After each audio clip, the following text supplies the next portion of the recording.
Criminal minor mock, ये copy का presentation discuss कर रहे हैं। क्वेश्चंस डिस्कस नहीं कर रही हूँ अभी आपसे, मैं प्रेजेंटेशन बताना चाह रही हूँ कॉपी का, जिसमें आपको मेहनत करनी है। देखिए, ये सबसे पहला एक जो रूल होता है हैंड राइटिंग, वो तो आपको ध्यान रखना ही होता है। प्लस देखिए यहाँ की पॉइंट्स को, ये प्रोबेशन से रिलेटेड क्वेश्चन है, की पॉइंट्स को क्या किया गया है, डैश करके हाईलाइट किया गया है। स्पेस देने के बाद, एक लाइन छोड़ने के बाद यहाँ पर क्या किया गया है, नेक्स्ट पैरा में रिलेवेंट प्रोविज़न की बात की गई है, सीआरपीसी की, प्रोबेशन के साथ लिंक करके। और उसके बाद जो की पॉइंट्स हैं उसको इस तरह से डैश करके यहाँ स्टूडेंट ने प्रेजेंट किया है। यहाँ पूछा गया था ऑब्जेक्ट के बारे में, प्रोबेशन ऑफ ऑफेंडर्स एक्ट।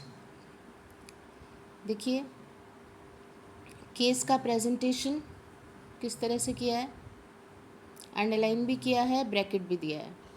और आप देख रहे हैं एक लाइन छोड़ के अगली लाइन में लिखा गया, ऐसे स्पेस का ध्यान रखा है। बिल्कुल आप गला मत घोंट दीजिए आंसर का, थोड़ा सा स्पेस दीजिए उसको, ताकि एग्ज़ामिनर को भी एक चीज़ें जो हैं वो प्रेजेंटेशन के साथ मिलें और सुंदरता से भी दिखें और हर एक चीज़ हाईलाइट हो।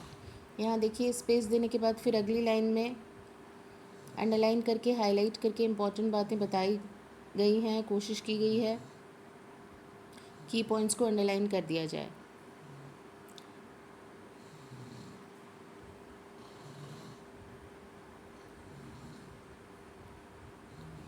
ये भी बहुत अच्छा तरीका है, कंक्लूड करते समय दस और ये नेक्स्ट पैरा में बात लिखी गई है।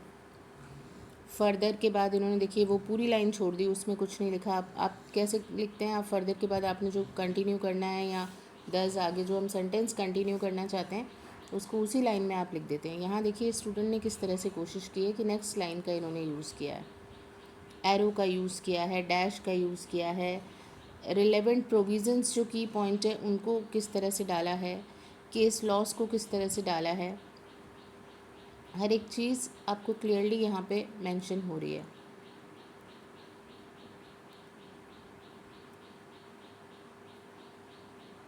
तो हैंड राइटिंग क्लियर होनी चाहिए, साफ़ सुथरा काम होना चाहिए और प्रेजेंटेशन पे इस तरह से आपको ध्यान देना चाहिए। अब यहाँ एग्ज़ामिनर को कितनी सुविधा दे दी आपने, कितने की पॉइंट्स, इम्पॉर्टेंट पॉइंट्स, सब चीज़ें हाईलाइट होकर के यहाँ पे दिखाई जा रही हैं। तो अब इस स्टूडेंट ने एग्ज़ामिनर को सुविधा दी है, तो इसको भी एग्ज़ामिनर जो है वो मार्क्स कैसे देंगे, ये देखिए।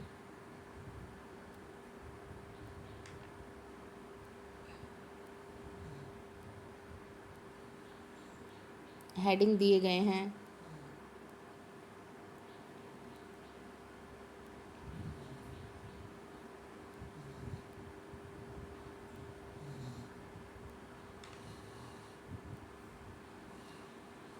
आंसर लिखने से ही मतलब नहीं होता, उसका प्रेजेंटेशन जो होता है वो आपने कैसे किया है, ये भी इम्पॉर्टेंट बात होती है।